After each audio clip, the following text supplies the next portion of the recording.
Trace Martez. Trace Martez is introduced in the Clone Wars Season 7 as the younger of the two Martez sisters living in the lower levels of Coruscant. Her role in the story begins when she encounters Ahsoka Tano shortly after Ahsoka leaves the Jedi Order. Trace is presented as optimistic but inexperienced, relying on a small repair shop and her own ship, the Silver Angel, to get by. Much of the criticism around her character comes from how her decisions shape the arc.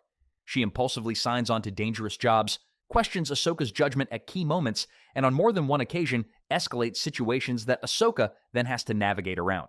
A clear example is when she dumps a valuable spice shipment into space during their run for the Pike Syndicate, creating the central conflict for the rest of the arc.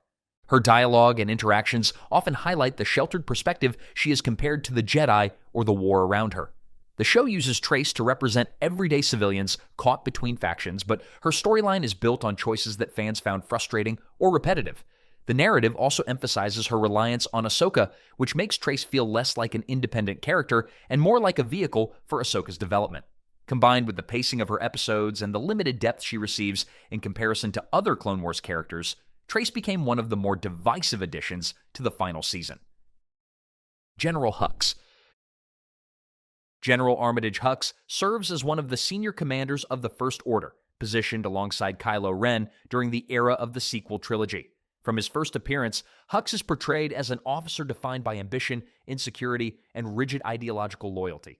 His authority comes not from battlefield experience, but from political maneuvering within the First Order's hierarchy, and this dynamic shapes much of the tension between him and Kylo Ren. The most visible example of this is his speech on Starkiller Base, where he delivers a militaristic declaration before firing the weapon.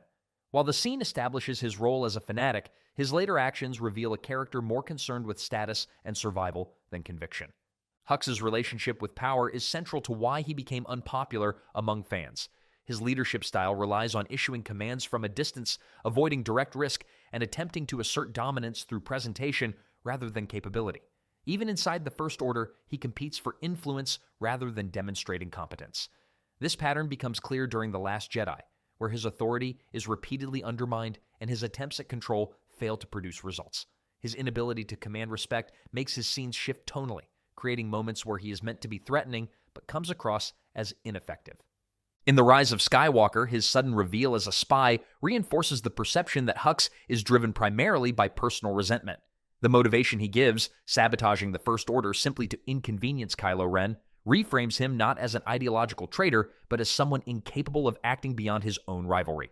This twist, paired with his quick removal from the story, made many viewers feel that his arc lacked payoff. Instead of becoming a major antagonist or a serious internal threat, he ends his story as a footnote. The combination of shallow loyalty, inconsistent portrayal, and limited strategic impact is what places Hux among the most widely disliked characters in the modern era of Star Wars storytelling. Moralo Eval. Moralo Eval appears in the Clone Wars as a Findian criminal mastermind whose reputation is built on designing lethal trials and psychological traps rather than engaging in direct conflict. His most prominent role comes during the Box arc, where he creates a specialized testing arena meant to evaluate bounty hunters for a high-risk mission tied to the kidnapping of Chancellor Palpatine. The purpose of the Box is to push contestants through a series of controlled scenarios meant to test agility, intelligence, and survival instincts. Much of Moralo's identity is tied to this idea of engineered danger. He positions himself as someone who understands fear better than the people who feel it. Despite that setup, Moralo's on-screen presence consistently undercuts his intended menace. His behavior during the arc lacks the strategic discipline you'd expect from someone responsible for designing such elaborate challenges. Instead, he spends a significant portion of his time arguing with Cad Bane, boasting about his own abilities, or panicking whenever events progress outside of his control. When Obi-Wan infiltrates the group in disguise as Rocco Hardeen, Moralo regularly fails to read the situation, misjudges people's intentions, and allows personal ego to override caution. This contrast between how the narrative frames him and how he actually performs is a major source of fan frustration. By the time the arc concludes, Moralo has contributed little to the mission he was supposedly essential for.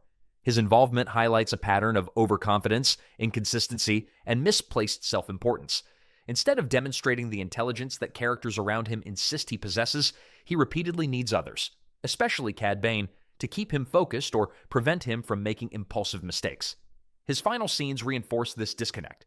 He is captured without putting up meaningful resistance, and the story moves on without further exploration of his background or motives. That combination of shallow competence, loud arrogance, and limited narrative purpose makes Moralo Eval stand out as one of the more widely disliked antagonists in the Clone Wars. Stila Gerrera. Stila Gerrera appears in the Clone Wars as a central figure in the Onderon arc, serving as the calm, capable counterbalance to her impulsive brother Saw.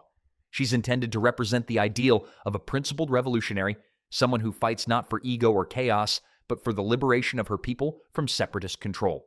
On paper, she's a strong leader, level-headed, tactically smart, and willing to put herself at risk for the greater good.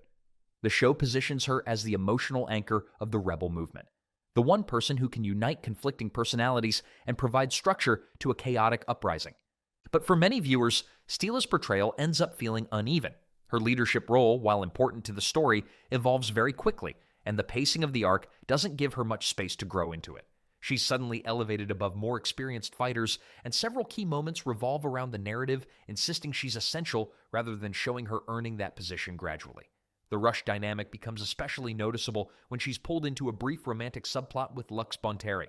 The romance isn't harmful, but it takes time away from developing her philosophy, her strategic thinking, and her personal relationship with Saw, the aspects that would have made her rise as a leader more compelling. Another source of viewer frustration is how her story concludes. Her death is framed as heroic and tragic, but it also ends her arc just as it begins to deepen.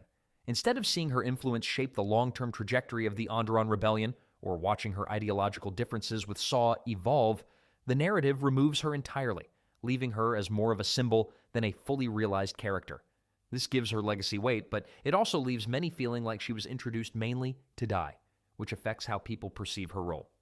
Stila is far from the most hated Star Wars character, but she occupies an unusual place, respected by many, yet underdeveloped enough that others see her as emotionally manipulative writing rather than an organically strong figure.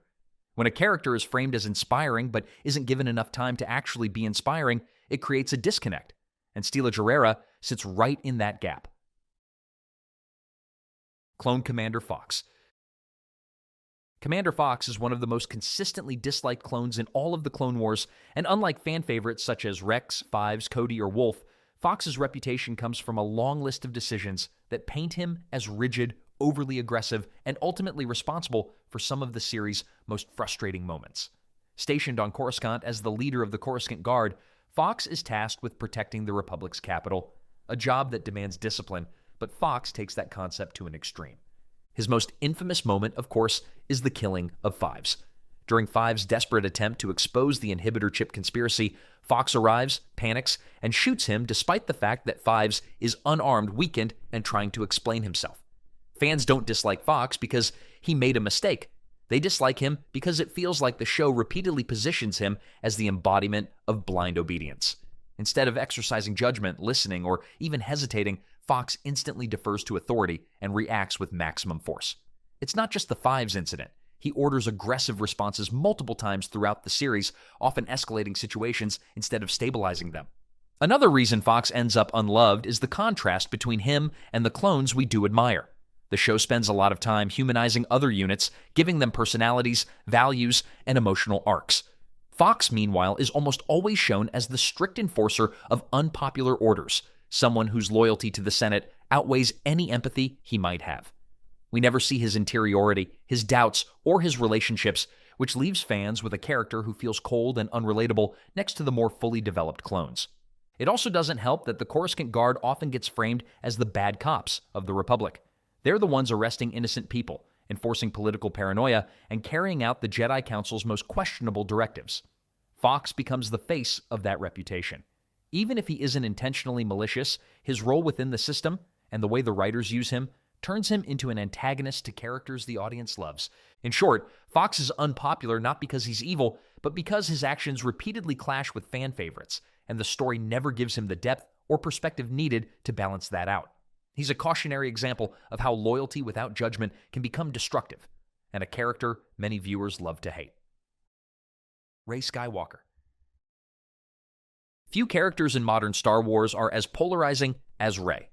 Introduced in The Force Awakens, she was meant to be the new face of the franchise, determined, compassionate, skilled, and deeply connected to the Force.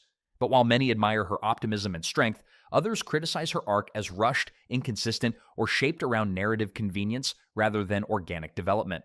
One major reason some viewers dislike Rey is the perception that she becomes powerful too quickly. Her abilities, piloting, lightsaber combat, Force sensitivity, escalate at a pace that feels unmatched compared to earlier heroes like Luke or even Anakin, both of whom had long training periods and clear weaknesses.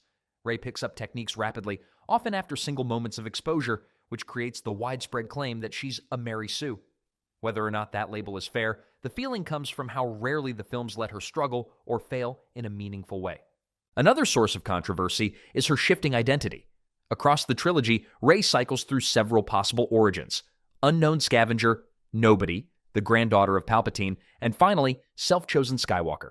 Each reveal attempts to redefine her arc, and instead of building a cohesive journey, the changes make it look like the trilogy lacked a unified plan. Fans who wanted a strong thematic through line often found the constant retcons frustrating, and Rey became the symbol of that inconsistency. Even her emotional connections, particularly her bond with Kylo Ren, divide audiences. Some see it as compelling and mythic, others see it as unearned, forced, or contradictory to her earlier character values. The films push this relationship hard, especially in The Rise of Skywalker, but don't give it the depth or resolution needed to satisfy everyone.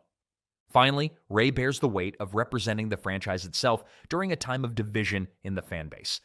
For many who dislike the sequel trilogy's direction, she becomes the lightning rod for their frustrations. Not entirely because of her actions, but because she's placed at the center of storytelling choices people disagreed with. Rey isn't universally hated. She has a large fan base that sees her as inspirational, but she's undeniably one of the most unloved characters in terms of how polarized the reactions are. Her arc highlights the consequences of uneven writing and shifting creative leadership, and the way a character can become controversial not because of who they are, but because of the story built around them.